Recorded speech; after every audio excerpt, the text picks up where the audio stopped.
மக்களுக்கு வணக்கம். இன்னைக்கு நம்மளோட நிகழ்ச்சியில யாரை பத்தி பேச போறோம் அப்படின்னா, நடிகை ஸ்ருதிகாவை பத்தி தான் பேச போறோம்.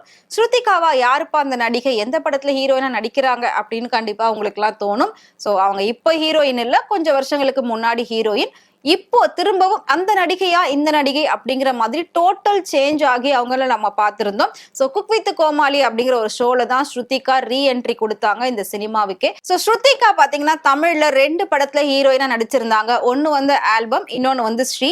ஸ்ரீ அப்படிங்கிற படம் வந்து சூர்யா கூட சேர்ந்து நடிச்சிருப்பாங்க. ஆல்பம் படத்துல அவங்களோட ஒரு சாங் பயங்கர ஹிட் ஆயிருக்கும். இப்ப வரைக்கும் அந்த சாங் எல்லாருக்குமே ரொம்பவே பிடிக்கும்.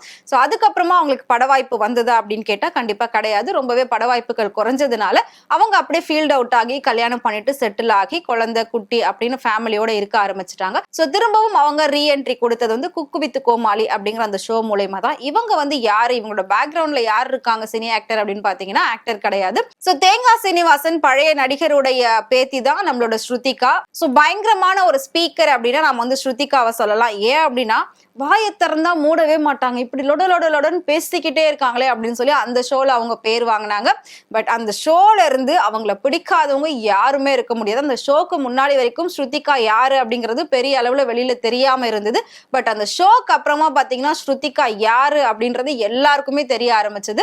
அதுக்கப்புறம் அவங்களுக்குன்னு ஒரு செட் ஆஃப் ஃபாலோவர்ஸ் கிரியேட் ஆனாங்க. சோ இவங்க தமிழை தாண்டி பாலிவுட்லயும் போயிட்டு ஒரு சில படங்கள்லாம் பண்ணிருக்காங்க, சீரியல்ஸ் பண்ணிருக்காங்க, ஆட்ஸ் பண்ணிருக்காங்க. சோ நிறைய பண்ணிருக்காங்க. பாலிவுட்ல கிட்டத்தட்ட 4 படம் ஹீரோயினா பண்ணிருக்காங்க. பட் 4 படமுமே ஃபிளாப் அப்படின்றத அவங்களே சொல்லியிருப்பாங்க. இந்த மாதிரி எல்லா ஹீரோயினுமே ரொம்ப ஓப்பன் டாக்கா, ரொம்ப ஜாலியா, ரொம்ப சுட்டித்தனமா பேசுவாங்களா அப்படின்னு கேட்டா கண்டிப்பா கிடையவே கிடையாது. அப்ப இப்படி எல்லாம் பண்றாங்களே இவங்க ஹீரோயினா அப்படின்னு நீங்க கேட்கலாம். எஸ், இவங்க ஹீரோயின் தான். இருந்தாலும் எல்லா ஹீரோயினுக்கும் ஒரே மாதிரி ஆட்டிடியூட் இருக்கும் அப்படின்றத நாம சொல்ல முடியாது. ஒரு சில ஹீரோயின்ஸ்குள்ள வந்து குழந்தைத்தனமான விஷயங்கள் நிறைய இருக்கும். ஒரு அப்படிப்பட்ட ஒரு ஆக்ட்ரஸ் தான் ஸ்ருதிகா. இவங்களை நம்ம எல்லாருக்குமே பிடிக்கும். ரொம்ப ஜாலியா பேசிக்கிட்டே இருப்பாங்க. இவங்க தமிழ் பிக் பாஸ்ல வரல, பட் ஹிந்தில போயிட்டு கலக்குன்னு கலக்குனாங்க. ஹிந்தி பிக் பாஸ்ல போயிட்டு அங்க இருக்கக்கூடிய பிக் பாஸ் தமிழ் பேச வச்சாங்க. சோ தமிழுடைய பெருமையை வந்துட்டு அவங்க பாலிவுட் வரைக்கும் கொண்டு போனாங்க. சோ அந்த அளவுக்கு தமிழ்ல அவங்களுக்கு மிகப்பெரிய ஃபேன்ஸ் இருக்காங்க. சோ ஹிந்திலயும் பாத்தீங்கன்னா அந்த பிக் பாஸ்க்கு அப்புறம் அவங்களுக்கு நிறைய ஃபேன்ஸ் கிரியேட் ஆக ஆரம்பிச்சாங்க. சோ ஸ்ருதிகா வந்து 40+ மேல அவங்களோட ஏஜ் இருக்கும். என்னதான் நாம வந்து ஃபிட்னஸ்ல ரொம்ப கான்சியஸா இருந்தாலும் சரி, நிறைய எக்ஸசைஸ் யோகா இதெல்லாம் பண்ணாலும் சரி, சோ 40+ ஏஜ் ஆகும்போது கண்டிப்பா அதோட ஒரு ரிஃப்ளெக்ட் வந்து நம்மளோட ஹெல்த்ல நல்லாவே தெரியும், ஸ்கின்ல நல்லாவே தெரியும். ஆனா கொஞ்சம் கூட ஸ்ருதிகாக்கு எதுவுமே தெரியல, எப்படி இவ்ளோ எங்கா இருக்காங்க, எப்படி இவ்ளோ எனர்ஜியா இருக்காங்க அப்படின்லாம் சொல்லி அவங்க நிறைய பேர் கேள்விகள் கேட்டுட்டு இருந்தாங்க. சோ அவங்க வந்து நான் இந்த மாய்ஸ்சரைசர் தான் யூஸ் பண்றேன், இந்த கிரீம் தான் நான் யூஸ் பண்றேன், சோ இந்த மாதிரியான ப்ராடக்ட் தான் நான் யூஸ் பண்றேன், இது ரொம்ப நல்லா இருக்கு அப்படின்லாம் சொல்லி இன்ஸ்டால நிறைய ஆக்டிவா நிறைய இன்டர்வியூஸ்லாம் அதுல பேசியிருக்காங்க. சோ இதெல்லாம் பார்த்துட்டு நிறைய பேர் வந்து இன்ஸ்பயர் ஆயிட்டு ஓகே இது எனக்கும் வேணும் அப்படின்லாம் சொல்லி வாங்கியிருக்காங்க. அதுக்கப்புறமா ஸ்ருதிகா யோசிச்சு இதையே ஒரு பிசினஸாவும் பண்ண ஆரம்பிச்சிட்டாங்க. பொதுவா பாத்தீங்கன்னா பெரிய பெரிய டாப் ஆக்ட்ரஸ்லாம் கூட நல்லா சினிமால சம்பாதிச்சு சைட்ல தனக்குன்னு ஒரு தனி பிசினஸ் ஸ்டார்ட் பண்ணி வச்சுப்பாங்க. ஏன் அப்படின்னா ஒரு சேஃப்டி சைடு. சோ எப்பவுமே நம்மளுக்கு ஹீரோயின் சான்ஸ் கிடைக்குமா, எப்பவுமே சினிமால நம்ம பீக்ல இருப்போமா, எப்பவுமே நமக்கு வருமானம் இருக்குமா அப்படின்னு கேட்டா சோ கண்டிப்பா அது வந்து கேள்விக்குறிதான். அப்படி இருக்கிற பட்சத்துல சைட்ல ஒரு பிசினஸ் நம்ம ஸ்டார்ட் பண்ணிட்டோம் அப்படின்னா சினிமாவில சான்ஸ் இருந்தாலும் சரி, வருமானம் இருந்தாலும் சரி, இல்லனாலும் சரி, இதுல நாம வந்து சேஃபா ஏர்ன் பண்ண ஆரம்பிக்கலாம் அப்படின்றது எல்லா ஆக்டர் அண்ட் ஆக்ட்ரஸ் உடைய தாட். சோ அப்படி இருக்கும்போது பெரிய பெரிய நடிகைகள் நம்ம எல்லாருக்குமே தெரியும், நயன்தாரா எவ்வளவு சைட் பிசினஸ் பண்ணிட்டு இருக்காங்க ஆக்டிங்கை தாண்டி அப்படின்றது தெரியும். சோ அதே மாதிரி நடிகர்கள் நிறைய பேர் எவ்வளவு சைட் பிசினஸ் பண்ணிட்டு இருக்காங்க, சமந்தாவும் பண்ணிட்டு இருக்காங்க.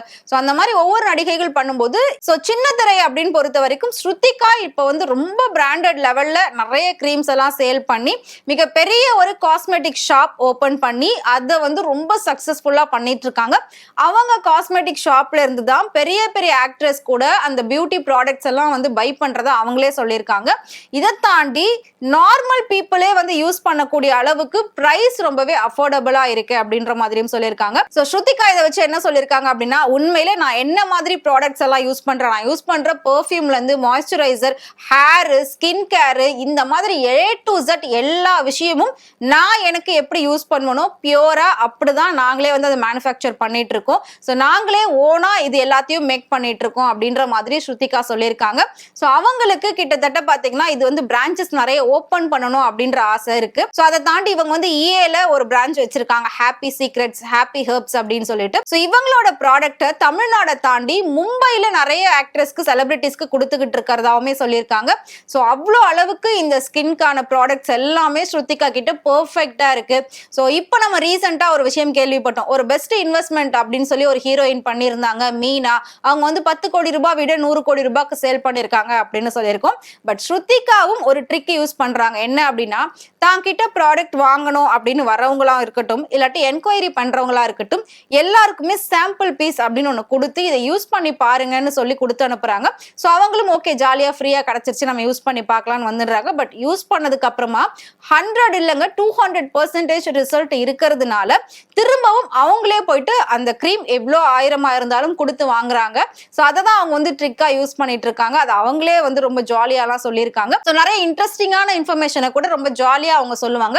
பட் உண்மையிலே அவங்க கிட்ட நிறைய விஷயங்கள் வந்து இருக்கு. ஸோ நிறைய நாலேஜ் இருக்கு. அது மட்டும் இல்லாம இப்போ வந்து எல்லாருமே வந்து க்ரூமிங் பண்ண ஆரம்பிச்சுட்டாங்க. ஸோ செல்ஃப் க்ரூமிங் அப்படின்றது பெண்களுக்கு ரொம்ப முக்கியம். ஒரு கான்ஃபிடென்ட் லெவல் கொடுக்கக்கூடியது தான் நம்மளோட மேக்கப் சென்ஸ். ஸோ அந்த மேக்கப்பை நம்ம நல்லா குவாலிட்டியா பண்ணோம் அப்படின்னா ஸ்கின் எந்த வித டேமேஜும் ஆகாது அப்படின்னு சொல்லியிருக்காங்க. ஸோ நீங்க ரெகுலரா மேக்கப் போடுறீங்க அப்படின்னா கண்டிப்பா உங்களுக்கு இந்த இன்ஃபர்மேஷன் யூஸ்ஃபுல்லா இருக்கும் அப்படின்னு நினைக்கிறேன்.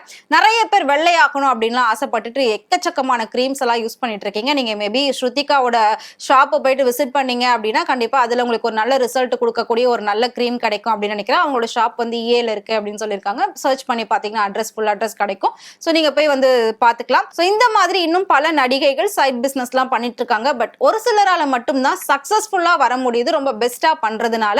ஸோ அதுல நாம சந்தோஷி ஸ்ரீகரையும் சொல்லலாம். ஸோ அவங்களும் பாத்தீங்கன்னா பியூட்டிஷியனா மிகப்பெரிய அளவுல சாதிச்சுட்டு இருக்காங்க. தமிழ்நாடு, இந்தியாவை தாண்டி வெளிநாட்டிலையும் போயிட்டு நிறைய பேருக்கு அவங்க வந்து கிளாஸஸ் எல்லாம் எடுத்துட்டு இருக்காங்க. ஆன்லைன் கிளாஸஸ் எடுத்துட்டு இருக்காங்க. நிறைய பிரான்ச்சஸ் ஓபன் பண்ணிருக்காங்க. தமிழ்நாடு, தெலுங்கானா, ஆந்திரா, ஹைதராபாத் இந்த மாதிரி நிறைய இடத்துல அவங்க பிரான்ச்சஸ் எல்லாம் ஓபன் பண்ணி ரொம்ப சக்சஸ்ஃபுல்லா பண்ணிட்டு இருக்காங்க. ஸோ பெண்களால முடியாதது அப்படின்றது எதுவுமே கிடையாது. நமக்கு ஒரு வேலை இருக்கு, அதுவே போதும் சாமின்னு நம்ம உட்கார்ந்துடாம அடுத்தது நாம என்ன பண்ணணும், இது இருக்கு பட் பி ஆப்ஷன் நமக்கு வேணும், அதுக்கு நாம என்ன பண்ணணும் பிளானிங் அப்படின்னு சொல்லி அதை யோசிச்சு நம்ம எப்பவுமே சொந்த காலில் நின்னோம் அப்படின்னா ஸோ எத்தனை உறவுகள் நம்ம கூட இருந்தாலும் நம்மளோட சம்பாத்தியம், நம்மளோட தன்னம்பிக்கை, நம்மளோட தைரியம் கொடுக்கக்கூடிய ஒரு ஸ்ட்ரென்த்தை யாராலையும் கொடுக்க முடியாது அப்படின்றது தான் 100% உண்மை. ஸோ ஸ்ருதிகா பண்ணக்கூடிய இந்த பிசினஸ் பத்தி நீங்க என்ன நினைக்கிறீங்க அப்படின்றத மறக்காம கமெண்ட்ல சொல்லுங்க. சினிமாவை பத்தியும் சினிமா நடிகர் நடிகைகளை பத்தியும் இதே மாதிரி டே பை டே இன்ஃபர்மேஷன் தெரிஞ்சுக்கணும் அப்படின்னு நினைச்சீங்கன்னா மறக்காம ஃப்ரெண்ட் ரூட் சேனலை ஃபாலோ பண்ணிக்கோங்க.